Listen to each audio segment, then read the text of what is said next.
더위를 그렇지 않아도 잘 타는 저는 짜증이 이중삼중으로 납니다. 가만히 있어도 짜증이 치솟는데 그래도 아내와 이혼을 하게 되어 한결 재짐이 덜어진 듯 합니다. 사람들은 사랑하는 사람과 결혼을 하면 앞에서 끌어주고 뒤에서 밀어주며 역경과 고난을 헤쳐나간다고 하던데 저는 아내가 역경과 고난을 어디서 자꾸 물어다 주더군요.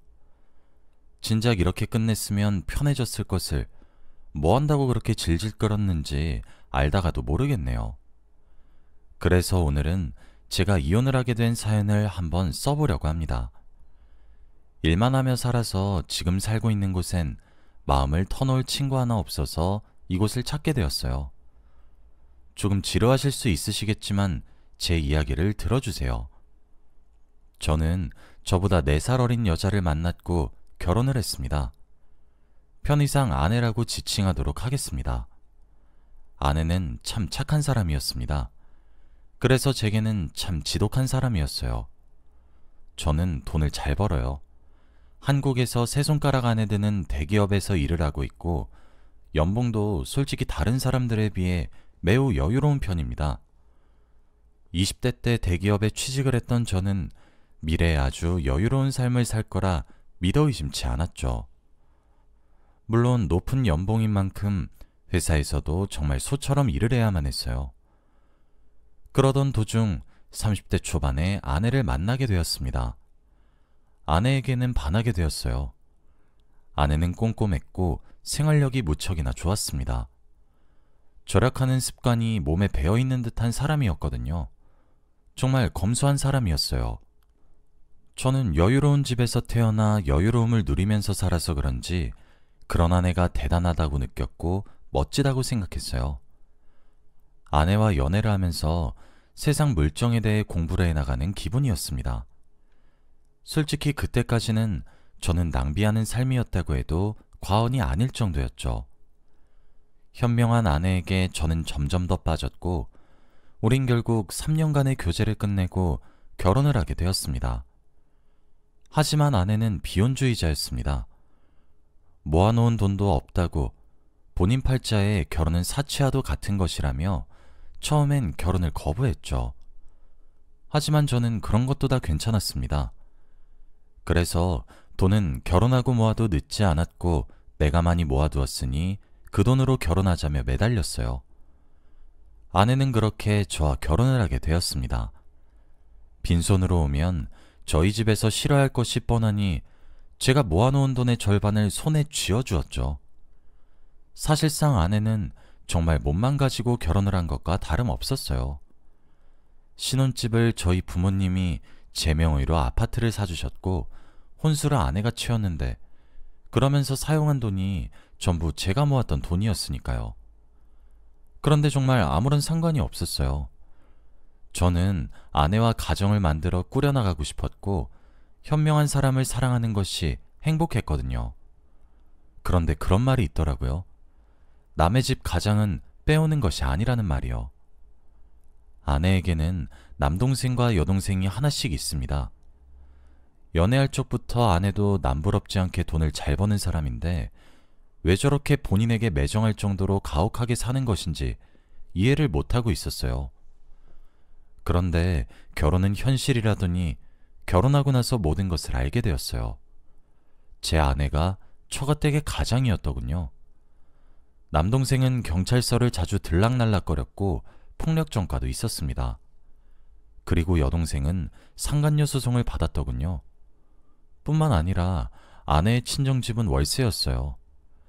제게 자기 팔자에 결혼은 사치라는 말을 했을 때 전 처음에 이해하지 못했습니다.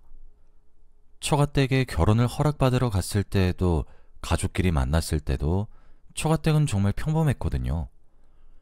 장점이 많은 것도 아닌 집안이었지만 그렇다고 해서 너무 적지도 않은 딱 중간치 평균의 집안 같았습니다. 처남과 처제가 될 사람들도 하나같이 인간미가 넘쳤고요. 그런데 아내가 본인의 부모님과 동생들을 먹여 살리고 있더군요. 제가 처가댁에 대한 진실을 알게 되었을 때 들었던 한 가지 생각은 왜 이제 와서 이런 말을 해주는 거지? 결혼 전에 하지 않다가 갑자기 이제 와서? 라는 생각뿐이었어요. 제가 정말 배신감이 느껴졌던 순간이 몇 개 있었습니다. 아내와 결혼을 하고 우리 부부 사이에 딸아이 하나가 태어났어요. 그리고 저희 집 경제권을 저는 아내에게 한치의 의심 없이 맡겼습니다. 아이가 6살이 되던 해는 저희가 결혼을 한 지 8년 차가 되던 해였습니다.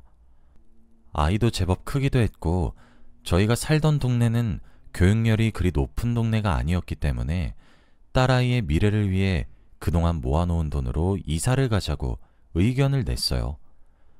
그런데 아내는 제 의견에 시큰둥한 반응을 보이더군요. 좀 의아하다는 생각만 하고 넘겼습니다.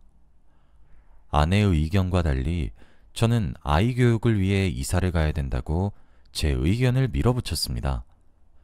제가 계속 논리적인 이유를 들어가며 이사를 주장하니 아내는 그제서야 결혼 8년 만에 제게 진실을 털어놓더군요. 아주 기가 막혀서 그래서 오히려 더욱더 믿겨지지 않는 불편한 진실들을 말이에요. 저는 처음에 아내의 고백을 들으면서 장난치지 말라고 몇 번이나 말을 했는지 셀 수가 없어요. 아내를 믿었기에 경제권을 맡겼던 것인데 그동안 몇 억은 우습게 모았을 줄 알았는데 몇 억은커녕 빚으로만 2억이 있더군요. 통장은 이미 마이너스 통장이었고요. 그나마 저희가 살고 있었던 아파트가 저희 부모님이 제 명의로 물려주셨던 거라서 아파트만 처분하지 못했지 다른 것들은 담보로 잡고 대출을 받고 진짜 돈이란 돈은 싹싹 긁어서 친정에다 퍼부으며 살았더군요. 그렇게 싹싹 긁은 우리 가정의 재산으로 처남의 폭력 사태로 인한 합의금만 1억이 나갔습니다. 이 정도면 말 다 했죠? 그리고 처제 상간녀 소송을 받은 위자료 또한 아내가 내주었더군요. 제 월급을 모은 돈으로 말이에요. 그 돈으로 처가댁을 도운 건데 그렇게 답도 없는 집안을 도울 바에야 밑 빠진 독에 물을 채우는 것이 훨씬 쉬울 겁니다. 처가댁에서 손을 벌리고 벌렸는데 점점 요구하는 돈이 많아졌어요. 나중에는 저희가 모은 돈으로도 어떻게 해결이 되지 않아서 담보로 잡아 대출을 받고 카드로 돌려막기로 했던 거였고 진짜 그 와중에 제가 가장 화가 났던 것은 사채를 끌어다 썼더군요. 그것도 3천만 원이나 말이에요. 사채의 무서움을 몰랐던 건지 머리를 달고 사는 사람이면서 생각이란 걸 하고 살지 않았던 건지 여러분들도 알다시피 사채 빚은 정말 눈덩이처럼 불어납니다. 제가 이사 이야기를 꺼내지 않았다면 8년 차가 아니라 18년 차의 이 진실들을 알았겠죠. 왜 하루라도 일찍 더 말을 하지 않았는지, 왜 아내를 온 마음으로 믿고 맡겼던 것인지 시간을 돌리고 싶었고 믿겨지지가 않았습니다. 이제 은행권에서 대출이 더는 되지 않아서 사채를 썼다는데 이미 이자가 원금을 초과한 상태였죠. 사람이 정말 화가 나고 감당할 수 없는 진실을 알게 되면 불같이 화를 내지 못하더라고요. 차마 믿어지지가 않아서 그저 멍한 상태가 되더군요. 거기서 끝이면 다행이죠. 연애한 기간과 결혼한 기간을 합치면 10년이 넘는 세월인데 그 세월 동안 아내는 제게 월급도 숨겼어요. 만약에 아내가 월급으로 500만 원을 받는다고 하면 제게 150만 원을 줄여서 얘기를 했더라고요. 그리고 150만 원은 친정에다가 보냈고요. 이제서야 제가 이사를 운운하고 있자니 모든 것이 들킬 것이 뻔해서 그런지 술술 자백하더군요. 모아놓은 돈이 있어도 모자랄 판국에 가진 재산 하나 없고 빚만 잔뜩 있으니 제 입장에서는 딱 미치고 팔짝 뛸 것만 같은 심정이었습니다.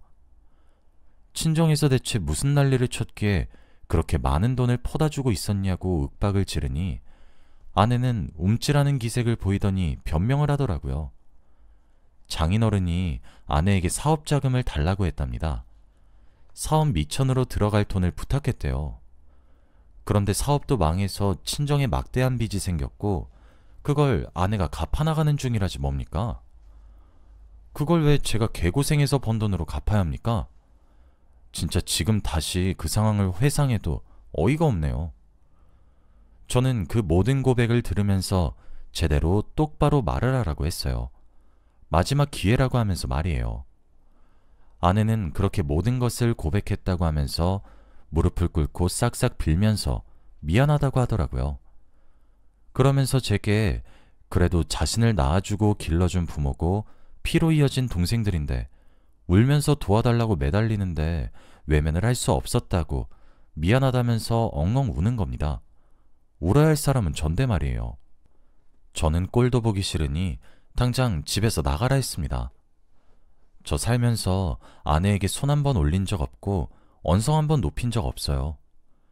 그래서 아내는 제가 만만해져서 그렇게 작정하고 속였던 걸까요? 제가 욕을 하며 소리를 빽 지르니 아내가 주춤주춤하며 검을 먹은 듯한 태도를 취하고 무서우니까 자기한테 그러지 말라는데 그 모든 행동들도 아내가 의도한 행동처럼 보이고 진짜 그렇게 가증스러울 수도 없고 역겨울 수도 없더군요. 막무가내로 아내를 쫓아냈습니다. 아내에게 집에 허락 없이 들어오면 가만두지 않겠다고 으르렁거리니까 찍소리 못하고 나가더군요. 딸아이가 곤히 자고 있었기에 망정이지 진짜 못 볼 꼴을 보여줄 뻔한 거였죠. 저는 몇 날 며칠 고민에 빠졌습니다. 이혼을 해야 하나 말아야 하나를 말이에요. 저는 결국 엄마를 찾는 딸아이의 모습을 보고 이번 한 번은 용서하기로 했어요. 경제권은 제가 다시 제 쪽으로 돌리는 것은 당연했죠. 제게는 너무 지독한 여자였지만 제 아이에게는 세상에서 제일 좋은 엄마였으니까요. 돈이야 있다가도 없고 없다가도 있는 것이고 정 상황이 힘들어지면 저희 부모님께 조금 기대어도 될 테고 그렇게 합리화를 하면서 아내를 집으로 다시 불러들였습니다. 아내에게 말했어요. 지금 내가 알고 있는 선까지가 마지노선인데 지금 기회 줄 때 숨겨둔 진실이 더 있으면 지금 얘기를 하라고. 이번이 정말 마지막 기회인 거라고요. 그리고 이 시간 이후로 내가 모르고 있는 사실이 하나라도 밝혀진다면 그땐 협의이혼도 못할 줄 알라고 바로 소송으로 들어가겠다고 으르렁거렸죠. 아내를 사랑해서 용서한 것이 아니라고, 용서한 적 없다고. 다만 우리 딸아이가 당신을 따르니 내가 딸 얼굴을 봐서 정말 딸 하나를 위해서 이번은 참겠다고 말이에요. 아내는 고맙다고 하면서 더는 제게 숨기는 비밀이 없다고 했죠. 그래요. 저는 바보같이 그 말을 또 철썩 믿은 것입니다. 아내는 제게 모든 빚을 얘기한 것은 맞아요. 하지만 액수를 속였더군요. 사채로 빌린 돈은 5천만 원이었고 이미 저희에게는 6억에 달하는 빚이 있었습니다. 처가댁도 진짜 진상이죠. 염치가 없어도 정도껏 없어야지 뭐 하자는 겁니까? 남의 집 가장은 빼오는 것이 아니라고 하던데 그 말이 딱 맞는 말이더군요. 제가 진짜 얼마나 만만했던 걸까요? 아니면 저희 집안이 무시를 당했던 걸까요? 대체 언제까지 속일 수 있을 줄 알았을까요? 진짜 여전히 이해할 수 없는 사람이에요. 제 아내는 착한 사람이었어요. 착한 딸이었고 착한 누나였고 착한 언니였죠. 그리고 그렇게 착한 만큼 제게는 아주 지독한 사람이었습니다. 일단 급한 대로 사채 빚을 틀어막았어요. 그리고 이혼 소송을 준비하기 시작했습니다. 아내가 제게 10년에 가까운 세월 동안 월급을 속였던 점과 남편인 저 모르게 누구와도 상의 없이 경제적인 어려움을 가져온 점, 그리고 저 모르게 빚을 만들어 온 점들을 근거로 삼아서 이혼 소송을 걸었습니다. 아내는 제게 추하게 매달렸어요. 저 없이 어떻게 살아야 되겠냐면서 말이에요. 진짜 이렇게 살게 만든 사람이 누군데 저를 매정한 놈 취급을 하는데 어찌나 기가 막히던지. 물론 딸아이의 양육권도 제가 가져왔습니다. 그런 덜 떨어진 여자한테 아이의 교육을 어떻게 믿고 맡길 수 있겠어요? 저는 딸아이를 저희 본가에다가 데려다 줬고 그렇게 이혼을 해나가기 시작했습니다. 나중엔 아내가 본인의 친정 식구들까지 동원해서 제게 매달리더군요. 하긴 처가댁에서 저는 황금알을 낳는 거위와도 마찬가지인 존재였을 테니 간절했겠죠. 간절했고 말고요. 진짜 짧지 않은 세월의 인생을 살아가면서 그렇게 비참하고 화가 나는 경우는 처음이었습니다. 이혼 전문 변호사님도 혀를 내두를 정도라고 입을 해하고 벌리시더라고요. 그동안 가정에 무심했던 것이라고 하면 할 말은 없지만 저는 아내를 믿고 맡긴 죄밖에 없는데 제 신뢰와 믿음을 그렇게 악용한 아내에게 정말 보복하고 싶었습니다. 당연히 이혼 소송에서는 제가 승소를 했고 아주 어렵게 모든 빚을 아내 명의로 넘겨버렸습니다. 사실 부부였기 때문에 보통 아내가 남편 몰래 대출을 받아 빚을 만들어도 함께 갚아나가야 하는 경우가 대다수라고 하더라고요. 아내가 개인적인 사유로 예를 들면 사치, 이런 이유로 만든 것이 아니라면요. 전 아주 어렵게 빚에서 자유로워질 수 있었고 이혼에도 승소했습니다. 저희 부모님은 사건의 전말을 알고 뒷목을 잡으셨습니다. 이 일을 어찌해야 되는 것이냐고 하시면서 말이에요. 저희 부모님도 화가 나서 눈이 돌아갔고 진짜 몇 번 개싸움이 일어나기도 했습니다. 정말 더는 살아갈 의욕이 나지 않을 정도였다고 하면 어느 정도인지 짐작이 가시려나요? 처가댁이 잘 살고 못 살고를 떠나서 그렇게 오랜 기간 동안 제게 모든 것을 숨긴 그 여자가 너무나도 혐오스럽고 온몸에 소름이 끼칠 정도로 무섭고 음습하게 느껴졌습니다. 처가댁은 저와의 이혼을 어떻게든 무마하기 위해 애를 썼지만 소용은 없었습니다. 그렇게 이혼에 성공했고 아이의 양육권도 제게 떨어졌어요.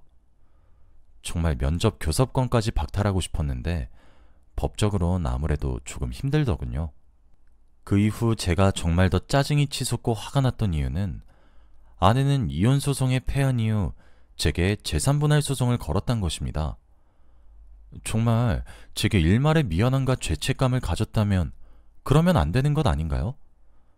살다 무슨 이런 여자를 믿고 맡겼던 것인지 저 스스로가 너무 싫었습니다.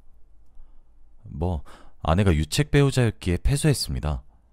저를 담당하신 변호사님께서도 진짜 독하다고 혀를 내두르더군요. 저는 아내의 심리가 궁금했어요. 대체 무슨 배짱으로 저한테 재산 분할을 소송한 것인지 그 정신 상태가 궁금하더군요. 그래서 제가 연락을 해서 물었어요. 제정신이냐고, 제발 사람 좀 그만 괴롭히라고 하면서요. 그런데 미안하고 죄스럽답니다. 저와 딸아이 얼굴을 볼 낯이 없다고, 정말 면목이 없다고 울어요. 그러는 사람이 구질구질하게 이렇게까지 사람을 괴롭히냐 물으니까 그래도 자신에게 금전적인 도움을 조금만 줄 수 없냐고 하더군요. 정말 빚을 갚아가는데 이자를 내는 것도 벅찬 상태라고, 한 번만 도와달라고, 진짜 이번에 도움받으면 죽을 때까지 제 눈앞에 나타나지 않겠다고 하더군요. 제가 진짜 너무너무 그 집안에 정이 떨어지는 이유가 뭐냐면 빚을 만들어 놓은 사람들은 초가댁의 식구들인데 그 빚을 갚겠다고 동분서주하는 사람은 제 아내였기 때문이에요. 저는 제게 그렇게 말을 하며 매달리는 아내에게 쏘아 붙였어요. 너 양심 좀 있어라.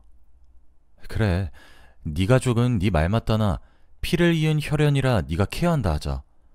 막말로 내가 너희 집안과 무슨 관계가 있냐? 이제 너랑 나랑도 쫑난 관계야. 돈이 없으면 쓰지 못하게 하고 돈이 모자라면 일을 시키라고, 이 멍청한 여자야. 괜히 겨우 불지옥 벗어난 애먼 사람한테 구질구질하게 도와달라고 매달리지 말고 네 그 잘난 동생들이랑 너희 부모 일을 시키라고. 아내는 본인과 10년 넘게 한 정이 있는데 어떻게 제게 그렇게 매몰찰 수 있냐고 화를 내는데 진짜 화가 너무 나면 어이가 없어서 헛웃음이 나온다는데 제가 딱 그렇게 되더라고요. 중간에 아이가 엮여 있어 정말 마음 같아서는 전화도 받고 싶지 않고, 그런데 자꾸 아이 핑계를 대며 연락을 해오니 정말 사람 기가 빨리는 듯합니다. 전 그렇게 힘들게 이혼한 이후 부모님 집에 들어가서 살고 있어요. 저희 가족이 살았던 아파트는 처분했고요. 사람 속은 아무도 모른다던데 저는 정말 이젠 여자를 믿을 수가 없게 된 것 같아요. 여러분들도 항상 경계하는 버릇을 가지세요. 저는 제가 1년이라도 빠르게 알았다면 결과가 바뀌지 않았을까 하는 생각을 정말 많이 합니다. 더는 사람을 믿지 못하게 된 자신도 많이 싫어지고요.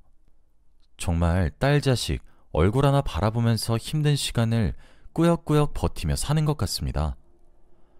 앞으로 저는 항상 확인하고 검토하는 사람으로 살 것 같아요. 여러분들도 아무리 배우자라도 철석같이 믿고 살진 마세요. 사람이 돈에 눈이 돌아간다고 하던데 딱 그 꼴 난 거죠 뭐.